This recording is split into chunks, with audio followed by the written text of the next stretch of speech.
Hey everybody, Ben here for the Bonehead podcast and welcome to Wood Elf starting rosters. So we're doing a series of videos where we look at what you can get for 1 million if you're starting out a league with the teams, and this is all for Blood Bowl 2020.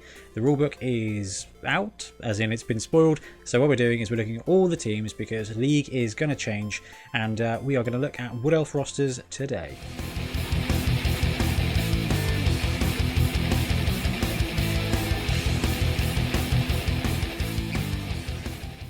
So first things first, let's look at the key changes for the team. So Wood Elves, you may have seen, have had a bit of a tough time going into Blood Bowl 2020. Wardancers went up 5k, their throwers went up 5k. So they were already a really expensive team and you kind of struggled to get everything you wanted. It got a little bit harder. Catchers also suffered a little bit. They now do not have the sprint skill. They're still movement 8 dodge catch, but now they are that little bit faster, and of course the changes with leap do impact the team a little bit as well. So instead of leap being a straight agility test, now the agility is 2+ for your elves. It is now you leap into a square and you suffer a penalty equal to the most tackle zones either exiting or entering. Leap reduces that modifier by 1 to -1, so you will never be leaping or better than a 2+ with a wardancer, than a 3+ with a wardancer, because you get that -1. And if you are cage diving into 4 or 5 tackle zones, better use a reroll. Now, despite leap getting worse, wardancers are still probably the best player in the game, up there with gutter runners. It's a tie now. Leap's got a bit worse, but actually blodging, strength 3, movement 8, edge 2+. Wardancers are still absolutely king. And in this roster, the 2 dance 2 reroll, Too Fast Too Furious, you are getting 2 wardancers, 9 linemen and 2 rerolls. This is the classic tournament build. No, the classic league build for Wood Elves in old school Blood Bowl. They're a very expensive team. Let's just check out, and that comes to a flat 980. So in the new Blood Bowl, you can buy dedicated fans, and the more fans you and your opponent have, the more money both teams get at the end. So if you've got 20k left over, like you do with this roster and all the other rosters, I would say sink as much cash as you can into dedicated fans. It doesn't affect your your team value, and it will just gain extra cash. Also, you get plus 10k for every touchdown you score. So with the Wood Elves, who tend to score a lot of touchdowns, so I've got the league record for 7 touchdowns with the team, and it was with Wood Elves. That would be an extra 70k at the end of the game. And what you want to do, as you can see, is burn through and grab as much cash as you can to fill out those positions. Alternatively, if you want to use a lot of different positionals, say the wardancer build seems a bit too direct and a bit too all in, you can go for a positional spread build. You still end up with 2 rerolls, but instead of that second wardancer, you get a thrower and 2 catchers. So that's still coming in at 11 players, but you've got 1 wardancer, 1 thrower, 2 catchers, 7 linemen, and those 2 rerolls. That comes in at 990, so you can still buy 1 dedicated fan. I think this team is definitely worth considering. It will not be as good as the wardancer, but you will have an opportunity to score more touchdowns here with the thrower and catcher. Your defense will be worse, but the thrower, now being the only guy with a throw of worth any value on your Wood Elf team, and the 2 catchers there with catch and dodge and movement 8, you've got 3 movement 8 pieces.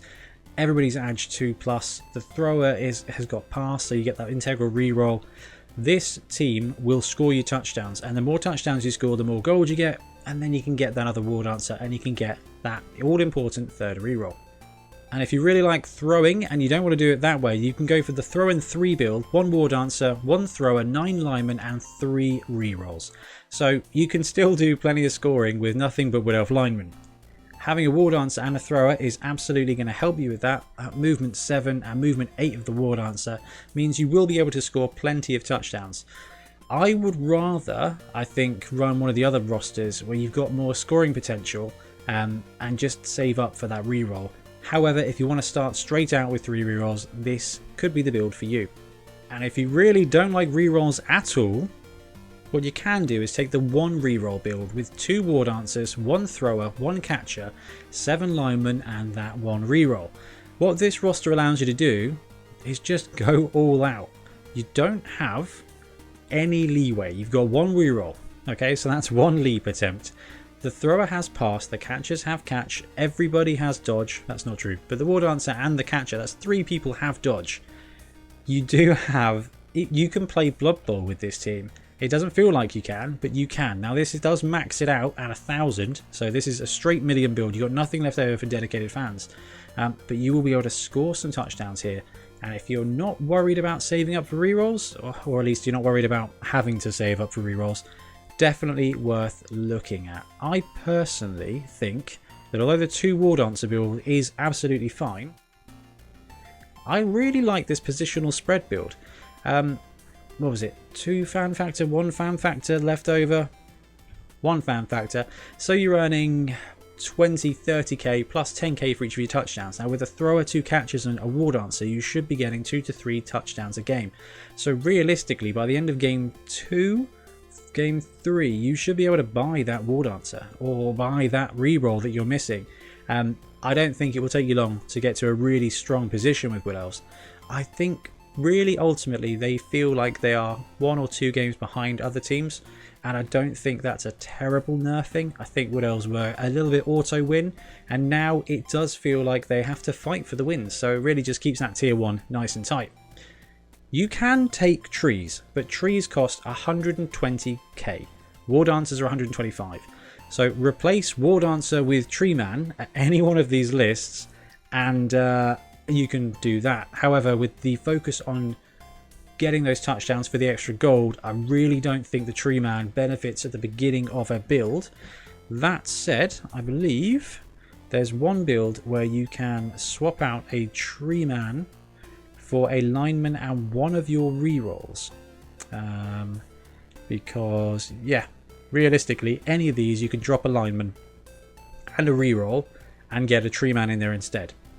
On the one side you lose the reroll, on the plus side you do get a really strong armor 11 plus player to put on the line to keep you alive.